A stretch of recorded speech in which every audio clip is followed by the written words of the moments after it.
let's talk Liverpool. And let's talk about the decision. That changed. We're both in agreement. It's 100% a red card, right? Yeah. Do we also agree that had this occurred in minute 80, he would have given it? Yeah. Is that the reason he didn't give it? Yeah. 100%. And I think he didn't want to spoil the game. Exactly. And we all love those games to be 11v11, to have the great players on the pitch. But if you go like this, and Jamie Carragher, who we both really love, said like, oh, it was not really with the elbow. It doesn't matter. Makes no difference. It's his arm straight into Aspilicueta's face. I mean, I saw Edouard Mendy after the game. He said, listen, Sadio is my brother. We're compatriots. They share the same private jet to go to Senegal for the African Cup of Nations. He said it was a red card every day. Should have not been on the pitch. I think Mane knew that. The reason VAR did not intervene here. You have to explain to me why. Yeah, I think it is this weird dysfunction. And again, I don't want to keep picking on referees. We're going to talk about VAR later as well in the Arsenal City game. There's this sense, right? And I think it was also really guided by this idea. The commentary, I watched it on TV in this country.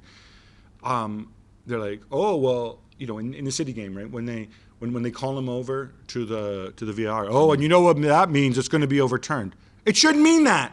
It shouldn't mean you're automatically going to overturn it. I want the referee, right, in this game, to go look at it again, and stick to his decision or overturn it. And I'm okay with it because you know what? If he comes out, he is possibly, I wrote that he's considered one of the best English referees. Well, you can disagree with me that you can say he's rubbish, but he's still considered to be one of the best referees, right? I want him to look at it and say, okay, one of the best English referees, look at this, and I think it's not a red card. And if he does that, then I'm okay with it.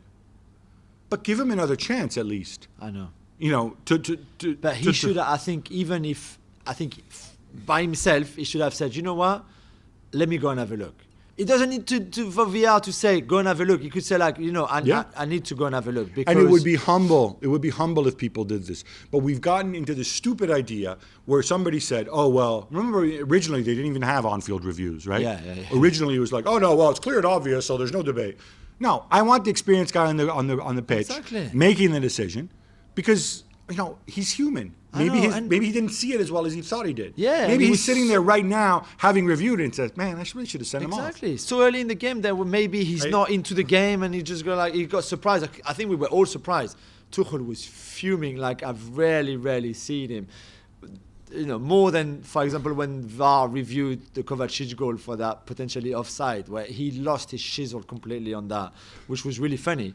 But you can understand his point of view. And I can tell you that being so close to the two benches, Pep Linders was very, very quiet, when that happened. But as you would be like, no, it's not. He just kept a low profile and said, like, let's hope that this goes on and it's only a yellow and nothing changes. Because he knew. Okay. So a word on Liverpool from me, because I am befuddled by Liverpool in the sense that I predicted that the wheels would come off a long time ago, and they haven't, and they're still there, and they're still fighting. And in this game, when nothing was working for them, if you go back and you look at the highlights and you count the number of really big saves that Edouard Mendy had to make, Liverpool could have scored 4 or 5 goals. Yeah, easily. Yeah. This, despite one of the worst performances from a midfield trio that I've seen in a long time. Incredible. This, despite the jitters at the back. Yeah. This, despite no Robertson, no Alisson. Diogo Jota, I don't think, had a good game either. I'm not even sure Salah was that good other than the goal, which was unbelievable, right? Yeah. So, how do Liverpool do it? It's the individual talent, though. I think within a collective structure that whoever you put in that midfield three still works when you have the ball anyway. The problem they had is that when they don't have the ball, Milner and Henderson is just not possible anymore. No, certainly not together. I mean, poor Fabinho, who maybe Milner was the wrong call to start. Yeah, but Henderson. But you have to start him because you have to. But in those kind of games, it's just I don't think it's possible with the ball, without the ball. The Pulisic goal it's a similar goal to the Lookman goal at Leicester, where you're on that right-hand side. There's clearly a lack of communication, understanding between Trent, Henderson, and whoever is your right centre-back. Konate in this instant, Matip in the Leicester game. I just don't know. I don't know how they can so poorly defend a goal like this. I think they're simply undermanned. Because Henderson's had ups and downs. I think at a period where he was playing really, really well. Obviously, he had a very poor game by his standards in this game. Milner, just not the game for him. And when they can't press and they can't retain possession the way they do, they put a tremendous tremendous strain on their back four. And their back four, which already has issues, obviously no Matip, no Robertson. You can't leave them exposed like that. And on top of that, all those chances that we talked about, most of the time, those were clearances from the back, and it was forwards running into space. Or Trent. Or Trent. But Liverpool need to create from midfield. That's what they do when they do well. When they do well, they press, they win the ball back high up the pitch, one pass, two passes, and Salah shoots on goal.